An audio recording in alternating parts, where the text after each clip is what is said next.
Economics is all about multipliers. You inject a bit of money in and we spend it. We give the money to somebody else who spends it. And so it goes on. Take some money out of the multiplier and it starts to spiral down the other way. But is it as simple as that? We look at the multiplier effect today on the Debunking Economics podcast with Professor Steve Keen. I'm Phil Dobbie. So, Steve, this is the most fundamental of theories, isn't it? In economics, it's hard to argue against the basis of it. I mean, if you imagine there's two people in an economy, one of them discovers they've got some money in a shoebox and spends a proportion of it, their marginal propensity to consume, as it's called. That money goes to the other person. That person then spends a proportion of it back with the first person, and so it goes on. So we've got more money coming around. But of course, we've got to have an external source of money to create that in the first place, haven't we? If you didn't have that money coming in, then the money that's circulating would eventually dwindle, wouldn't it? Yeah, and this is, I mean, the whole idea of a multiplier. I think it was Richard Kahn, not Keynes, who first came up with the concept. And if you see how it's represented in textbooks, economics textbooks, what they draw is a graph with a vertical axis and horizontal, and a 50-degree line. Okay. And that 50-degree line is expenditure is identical to income along that point. So vertical axis is expenditure, horizontal is income, and then they show that there's the line of equality is the equilibrium line, and then what you have is a level of demand which cuts across that line at some point, and then you boost the demand up, and what you get is you iterate from the old demand curve up to the new one, across to the supply, and iterate up, and you rise up to the top, and you get a multiplier effect. That's where the term came from. So it was talking about a process that converged to equilibrium over time.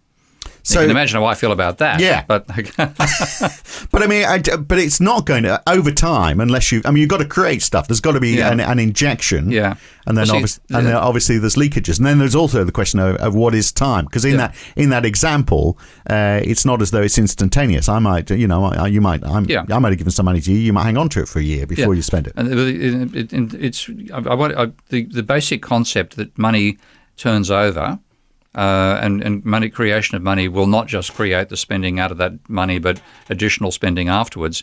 Completely happy with that. It's just putting it in an equilibrium framework, which was the mistake, as I see it. But for example, in the cartoon book that I've just written, which I hope I've put the script up on the Patreon website, but Miguel's now doing the illustrations, so the physical cartoon might take 6 months before he gets that finished. But in that, I have in the second chapter, I have my protagonist Tom, Dick, and Harriet in the second chapter, attempting to manage the economy by reducing the level of government debt. And what they find, to their chagrin, is for each dollar they take out of the economy, the GDP falls by more than $2.50. Okay, it's the reverse of the multiplier. Right, okay? And what's going on there is, and the confusion that often applies in how a lot of economists, even people who got PhDs in the subject, as well as your fanboy stuff, the Austrian and the Marxist and yada yada yada types, they think in terms of the dollars, not in terms of the dollars per year, the turnover. Yeah. And I saw that in response to the first chapter, and I posted that. A couple of Austrians freaked out because I was saying savings actually reduces GDP. Oh, no, savings get invested, and you should have included a bank that they lend to, and the money will get recirculated. Guys, I left the banks out of the system deliberately to explore just what happens in this particular phenomenon. But there's a classic confusion, and Koleski captured it beautifully. I think it was Mikhail Koleski, who's a Polish, Czechoslovakian, I think. Sorry, I'm going to be crucified for that one. But an Eastern European engineer who, on his own right, discovered a lot of the concept which turned up in Keynes, working from an engineering point of view.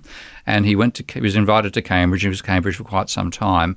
And one day he bumped into Joan Robinson, I think it was, crossing somewhere in Cambridge. And he said to her, "Joan, I've worked out what economics is.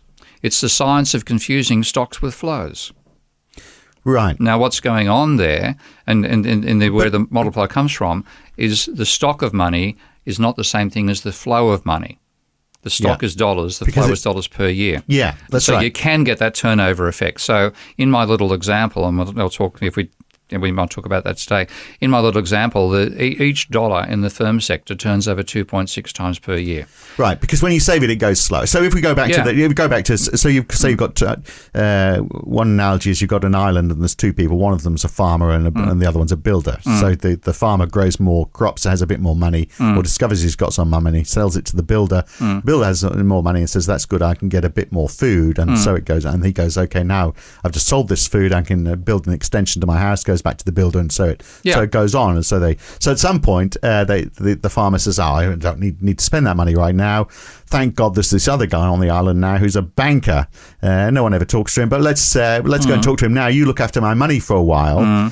Then he hangs on to it for a couple of years. That money doesn't get spent, but at some point but the bank is going to take that money. The bank's he's not going to spend the money because it's not his money to spend there, is he? Or is he? Well, I mean, he'll charge interest on it and spend out of the interest account. But you do get a turnover. And it slows down the speed of it. The fundamental concept in the multiplier, which is the part that I'm agreeing with, is that there's if you inject money into a capitalist economy, it will turn over a certain number of times. So the injection can be less than the impact. The impact can be greater than the impact in the dollar that goes in.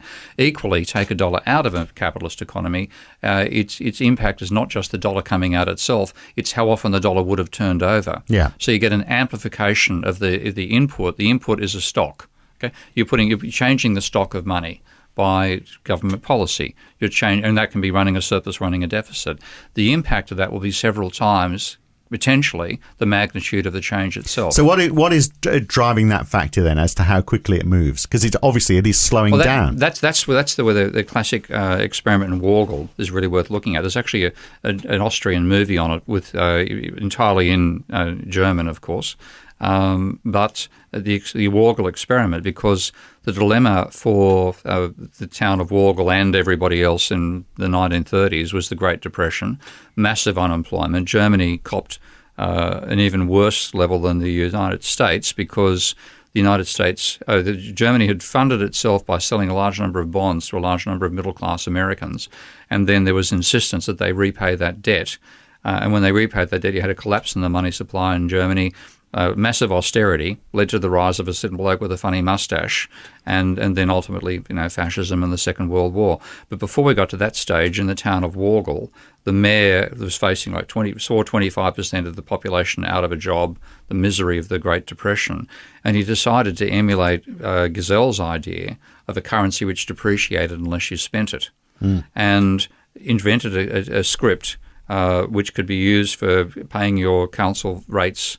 And buying, and the council would accept this in payment of rates.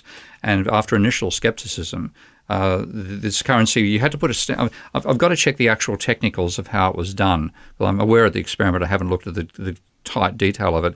But I think you had to put a stamp on the money for its circulation every week or so. Otherwise, it depreciated in value. So there's a number of stamps. I think unless the mini stamps were going on the certificate declined in value.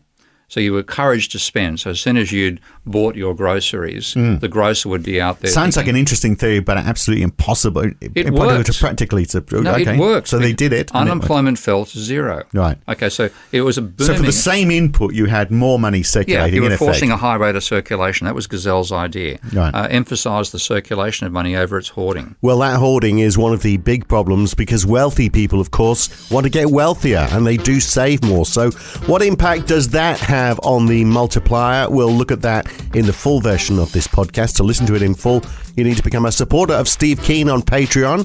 Go to patreon.com/Prof Steve Keen, or you need to subscribe at debunkingeconomics.com. And then you'll be able to hear this in full and all the other podcasts in this series. That's it for today, though. Join us again soon for another edition of Debunking Economics with Professor Steve Keen. I'm Phil Dobbie. See you next week.